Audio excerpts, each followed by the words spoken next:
In 1938, National Allied Publications published an anthology comic, with one of the stories being written by Jerry Siegel and Joe Shuster. That comic was known as Action Comics #1, and the story they wrote was about a man with superhuman abilities known as Superman. Since then, Superman has become one of the most popular superheroes out there. Action Comics has reached 1,000 issues, and this year marks the 80th anniversary of Action Comics #1. And with the Superman movie slated for digital release in the next week or so, with a physical release to follow in August, I figured that instead of doing a breakdown of the upcoming movie or shit out top 5 about the character, I would instead make this a two-parter. The first one being my overall thoughts on the character, what they mean to me as a reader, etc., with the second video being a review to tie into the upcoming film's release. So with all that said, I'm David Grimm, and let's talk about the Man of Steel. Now in the 80 years this character has been around, the origin has remained roughly the same. The last son of a dying world sent to Earth, who gets adopted by two farmers who try and raise him as any other human. He slowly develops his powers over time and has to eventually find a balance between his human side and Kryptonian side, etc., before becoming the Man of Steel who protects Metropolis,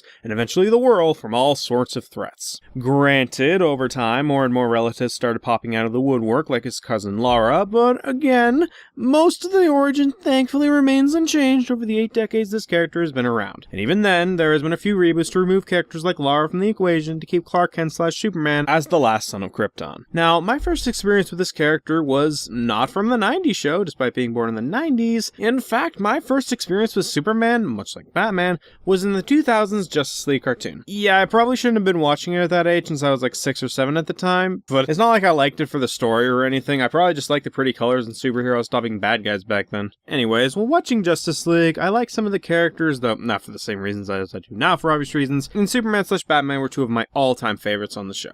They looked cool, they kicked ass, and they were superheroes. And as a kid, heroes like firefighters and cops mean a lot to most kids, and some even want to be like them when they grow up. Anyways, I watched both series growing up, and after the series concluded, I wanted to see more of Superman and Batman, and sure enough, my now 12-year-old self was able to see more of it.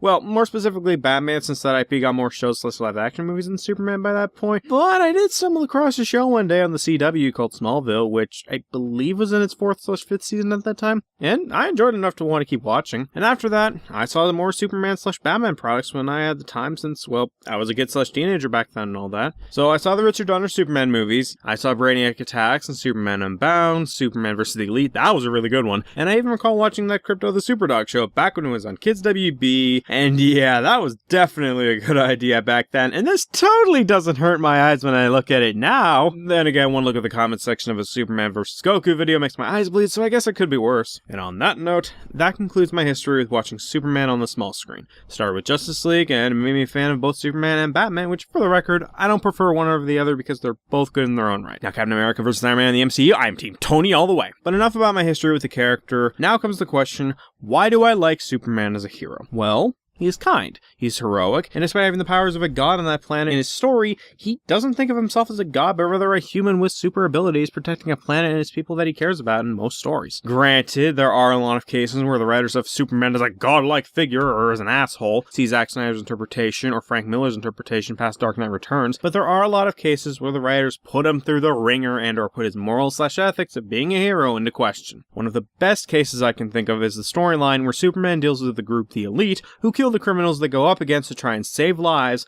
and the public begins to side with the elite's way of thinking until Superman shows up to show them how their methods are bad, and the public is swayed by his words/actions. Is that a realistic solution? Hell no. But to be fair, this is a story about a guy with superpowers fighting against other guys with superpowers, so I don't think realism was the first thing on their mind when writing this story, but rather, this was a story that tested Superman's morals about whether or not he should kill the criminals, especially when the public opinion began to favor the ones who did kill. Sure, there are bad stories, and this certainly isn't on par with the likes of Shakespeare or anything, but in terms of superhero storylines, I tend to prefer the ones that have more weight/character to Superman over the ones where he just fights a big bad. All-Star Superman was basically Superman checking off his bucket list since he was dying and all that, though the animated version compresses a lot of that story down, so I would honestly go with the comic version over the film in that case. Superman's secret identity was more so focused on theme/mythology of Superman rather than being about him fighting a big bad, etc. Not to say that other heroes don't have these kinds of stories that focus on them as a character and not fighting a bad guy. They certainly do exist, don't get me wrong. But when it comes to Superman stories, these are the ones I like the most. Hell, one thing I can appreciate about Earth 2 before the numerous reboots occurred and confused people about which Earth 2 was which, thanks New 52 by the way, is that heroes like Superman of that Earth was allowed to age. He settled down with the woman he loved, he grew old with her, and was still able to kick ass when a major crisis hit, and that is awesome. But I'm digressing, so I should probably wrap things up. In the beginning of this video, I brought up how I like Batman and Superman equally,